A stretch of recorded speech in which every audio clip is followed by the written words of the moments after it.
కథాస్రవంతి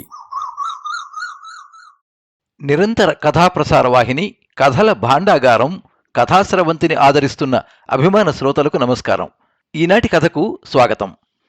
ఈరోజు మీరు వినబోయే కథ అత్తగారి కథలు కథాసంపుటం నుండి భాను విలాపం. రచన శ్రీమతి తోలేటి అరుణ. వినిపిస్తున్నది పప్పు భోగారావు. శ్రీమతి అరుణ తోలేటి తెలుగు కథాలోకంలో ముఖ్యంగా జంట నగరాల్లో అందరికీ సుపరిచితమైన పేరే. వీరికి సాహిత్యాన్ని, ముఖ్యంగా కథలు, నవలలు చదవటం ఒక వ్యసనంగా మారి ఆ వ్యసనం రాయటంగా మారింది. శ్రీమతి అరుణ తోలేటి నవలలు అనేక బహుమతులు పొందాయి.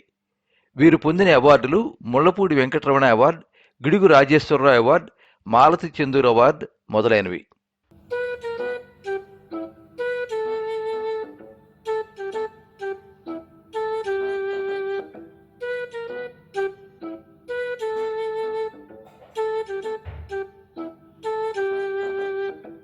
ఒసై భాను, ఒసై భాను!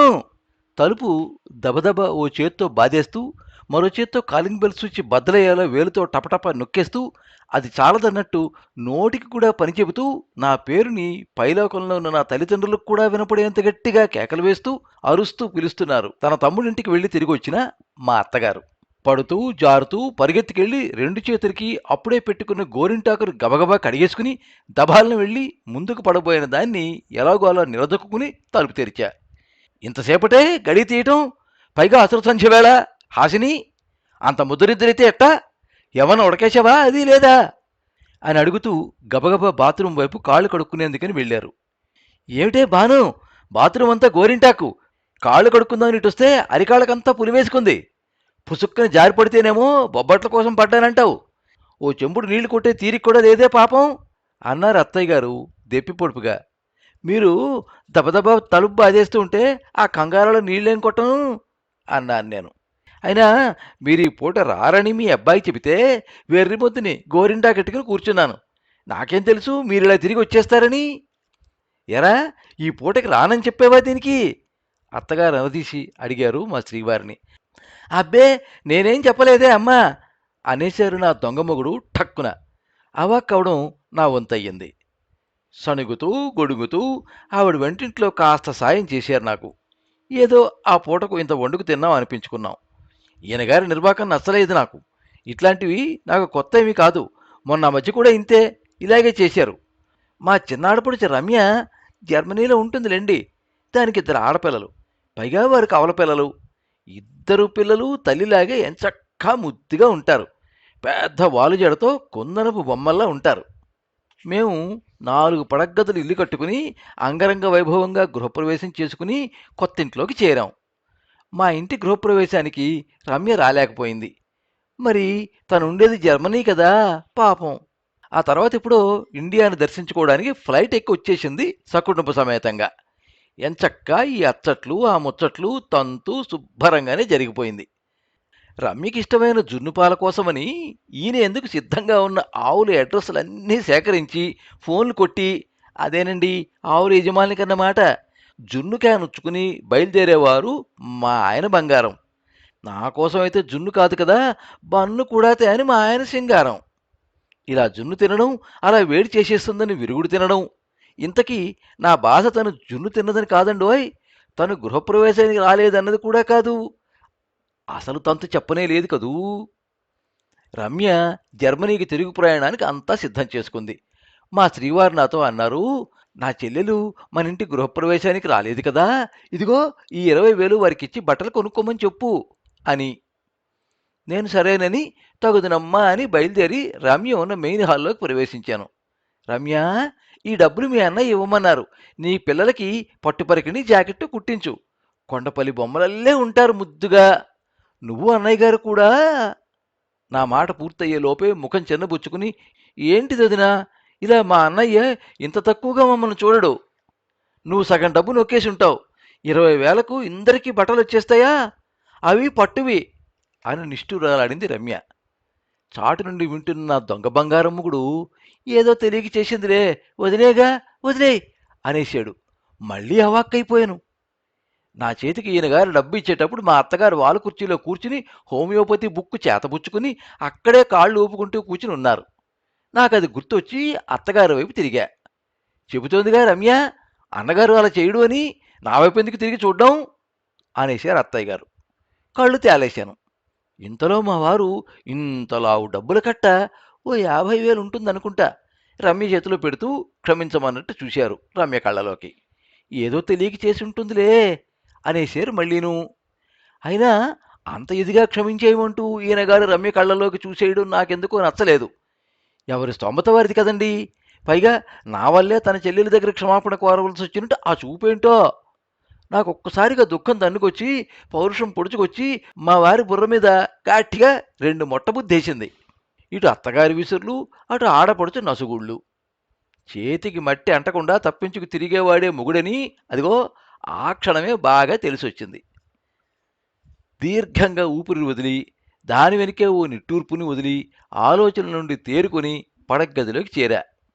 అక్కడ టీవీలో వార్తలు హోరు హోరున, సెల్లో వార్తలు జోరు జోరున, రణగుణధ్వనులు గదిని మొత్తం బీభత్సంగా ఓ పక్క ఏకి పారేస్తుంటే ఇవేవీ చాలదన్నట్టు ఓ మూల న్యూస్ పేపరుని చిందరవందరగా ఈయన చుట్టూతా పరుచుకుని వీటితో ఏమాత్రం సంబంధం లేకుండా హాయిగా గుర్రెట్టి పడుకున్న స్త్రీవారిని చూస్తే మరో రెండు అదనంగా బుర్ర మీద మొట్టబుద్దయింది.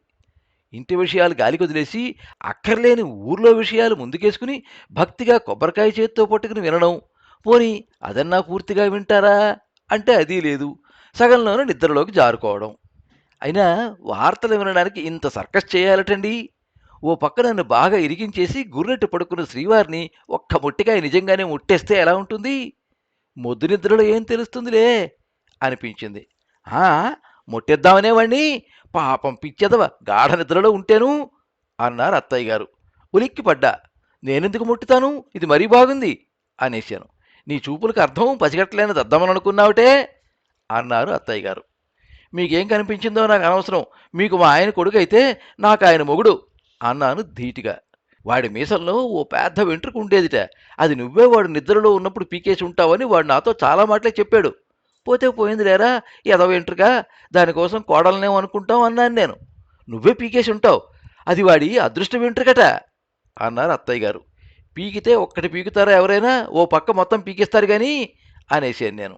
కాస్త మాటల యుద్ధం మా మధ్య సాగినా నేను సమానంగానే బాణాలు సంధించేశా. ఎవరి అంబులు పొది వారివి ధరించుకున్నాం, ఎవరి బాణాలు వాళ్ళం వేసేసుకున్నాం, ఎవరి నోర్లు వాళ్ళు పడేసుకున్నాం. ఎక్కడ ఎవ్వరం తగ్గేదేలే అన్నట్టుగా. కాసేపటికి ఇద్దరం అలసిపోయాం.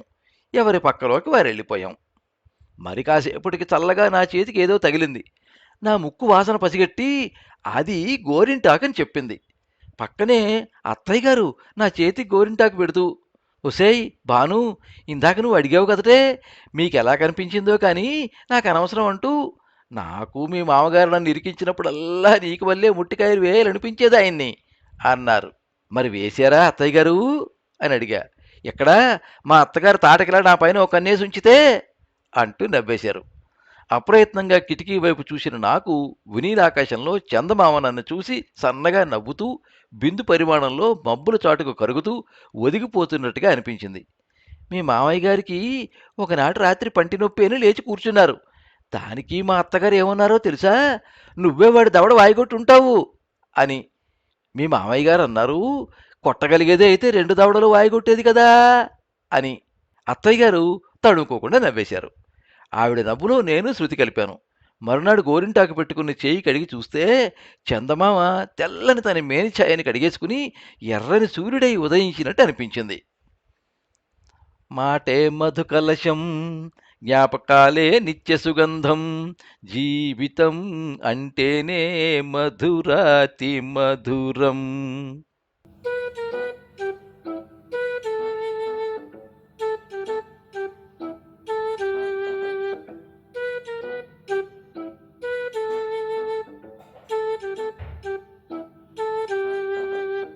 మీరింతవరకు భాను విలాపం కథ విన్నారు. రచన శ్రీమతి తోలేటి అరుణ. వినిపించినది పప్పు భోగారావు. ఈ కథ మీద మీ అమూల్యమైన అభిప్రాయాన్ని కింద కామెంట్ బాక్స్లో రాయండి. ఈ వీడియోని లైక్ చేయండి. మీ మిత్రులందరికీ షేర్ చేయండి. ఇలాంటి మరిన్ని మంచి కథలు వినిపించడానికి ఈ ఛానల్ని సబ్స్క్రైబ్ చేసుకోండి. పక్కనే ఉండే బెల్ ఐకాన్ని క్లిక్ చేస్తే ఇలా అప్లోడ్ చేసే వీడియోల వివరాలన్నీ కూడా మీకు ఎప్పటికప్పుడు నోటిఫికేషన్ ద్వారా తెలుస్తాయి. ఎప్పుడు మీ అభిమానాన్ని కోరుకునే పప్పు భోగారావు. సర్వే జనాః సుఖినో భవంతు. కథా స్రవంతి